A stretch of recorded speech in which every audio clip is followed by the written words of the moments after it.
Certainty can be very persuasive, but it's rarely a guarantee of truth. If you've ever felt overwhelmed or skeptical about health advice in midlife, this video is for you. I'm Sandy, and I'm currently 56 years old. And well past 50 is about aging with intention, without extremes, gimmicks, or borrowed certainty.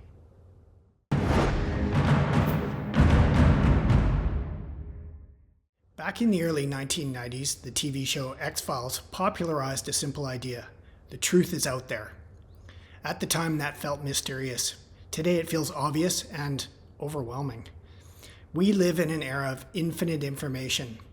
Search fitness or nutrition, and you'll get millions of results. All confident, all certain, all claiming to have solved the problem. The issue isn't lack of information anymore, it's knowing who to trust. Access to information is a gift, but it can also be a trap.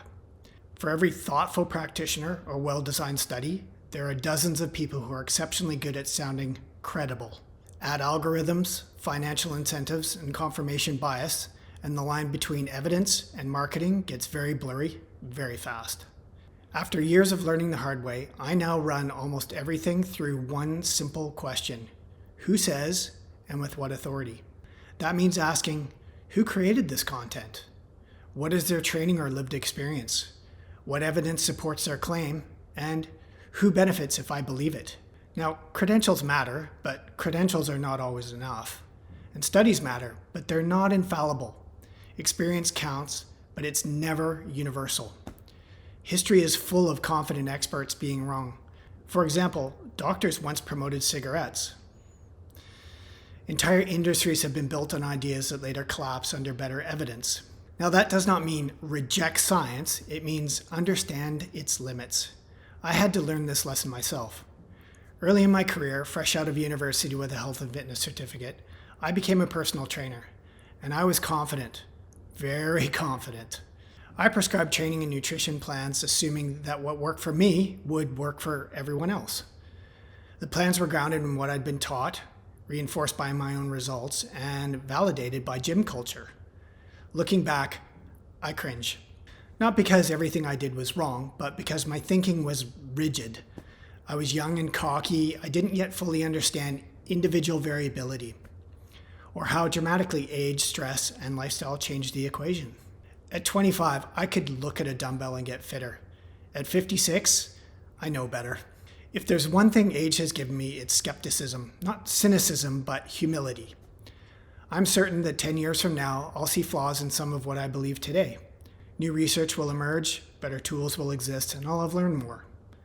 The way I see it, that doesn't weaken my work, it strengthens it. Because it keeps me questioning, testing, and adjusting. And it's why I encourage you to question me as well. I'm not here to tell you what to believe. But what I can offer is this: a framework for thinking critically about health claims, research I've read, questioned, and applied, experience tested over years, not just weeks, and transparency about what works for me and what doesn't. There is no one-size-fits-all solution. If you're serious about your wellness, you have to engage actively.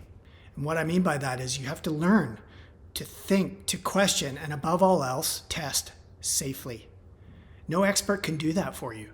The truth is out there, but it isn't neatly packaged. It requires critical thinking and a willingness to live with some uncertainty. In every video, I'll explain my reasoning, cite sources when appropriate, and share my experience without pretending it's universal. That's the work.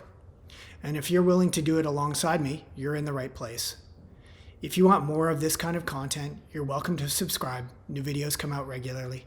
Thanks for being here.